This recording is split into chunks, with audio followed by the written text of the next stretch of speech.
Alors, toutes les bonnes choses ont une fin. Ces 2 journées nous ont montré la richesse des dispositifs, des approches, des travaux de recherche en cours dans le domaine de la prévention du suicide, des approches qui peuvent être bien sûr médicales, soignantes, qui font appel aussi aux sciences humaines et sociales, au numérique. Elles ont démontré aussi, ces 2 journées, la complémentarité de ces dispositifs. Il n'y en a pas un qui prévaut sur l'autre. Je crois qu'il faut être dans l'humilité et dans la reconnaissance de ce qui est monté par les acteurs de terrain. La nécessité, néanmoins, de pérenniser les dispositifs socles qui ont été passés en revue. Je pense au 3114, à Vigilance. La nécessité d'aller plus loin. On l'a vu avec cette intervention, d'investir aussi les réseaux sociaux, de s'essayer à la pêche à la ligne. Un énorme merci à l'ensemble des intervenants pour la qualité de vos interventions durant ces 2 jours, pour votre engagement personnel et je dirais quasi militant sur le sujet de la prévention du suicide.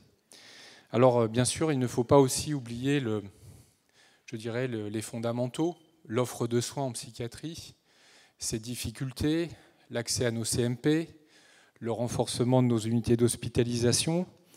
Mais je n'opposerai pas l'ensemble des choses. Et il faut travailler à la fois sur la prévention, sur l'ambulatoire, l'hospitalisation, les CMP, dans d'énormes chantiers, mais il faut avancer sur l'ensemble de ces sujets. Alors au moment où nos hôpitaux publics rencontrent, vous le savez, d'importantes difficultés, où ce n'est pas facile pour vous au quotidien, vous les soignants, ces 2 journées font vraiment du bien.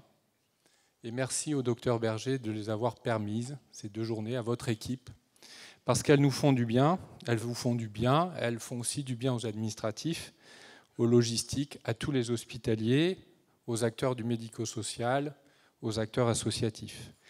Et elles nous offrent, dans un monde qui est souvent négatif, de réelles perspectives. Donc ces 2 journées, elles démontrent aussi, selon moi, à quel point il est fondamental de remettre les initiatives médico-soignantes au cœur de nos préoccupations, au cœur de nos processus décisionnels, au cœur de nos institutions. Un grand merci à vous tous pour cette bouffée d'oxygène. Bon, M. Bill a déjà remercié tout le monde, donc, mais il faut le remercier lui. Je l'ai déjà dit hier soir, en fait, il faut le remercier de nous offrir la possibilité d'abord d'accueillir des orateurs de toute la France dans un lieu comme celui-ci, qui est quand même juste magnifique quand on regarde et quand on lève les yeux. C'est quand même extraordinaire de pouvoir se réunir dans cette salle, pouvoir effectivement aussi disposer de cet écran géant qui donne aussi une autre dynamique. Donc il faut le remercier. Je voudrais que vous l'applaudissiez. Et c'est pas parce que j'ai envie qu'il me file des sous, parce qu'il m'en donne déjà. Donc il faut l'applaudir. Il faut applaudir tout le comité d'organisation. Je ne peux pas tous les citer, mais je ne les ai pas cités ce matin. Une dédicace à la com, parce que sans eux aussi, voilà.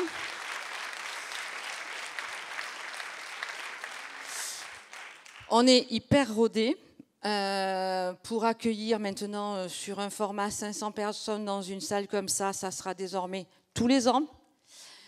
Donc,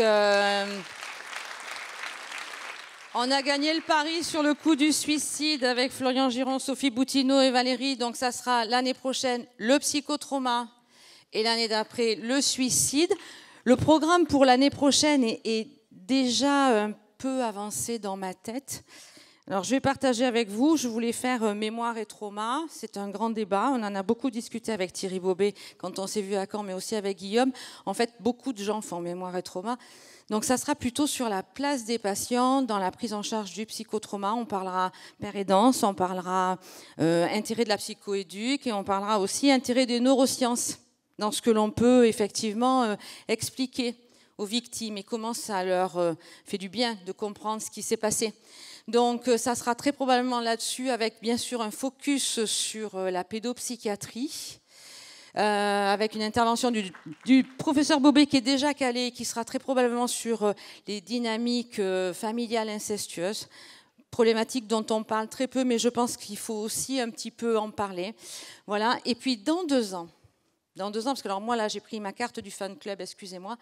Dans 2 ans, eh bien, on aura de nouveau Charles-Édouard Notre-Dame parce qu'il ne veut pas venir travailler à Bordeaux, donc on le fera revenir dans 2 ans pour qu'il nous présente la suite.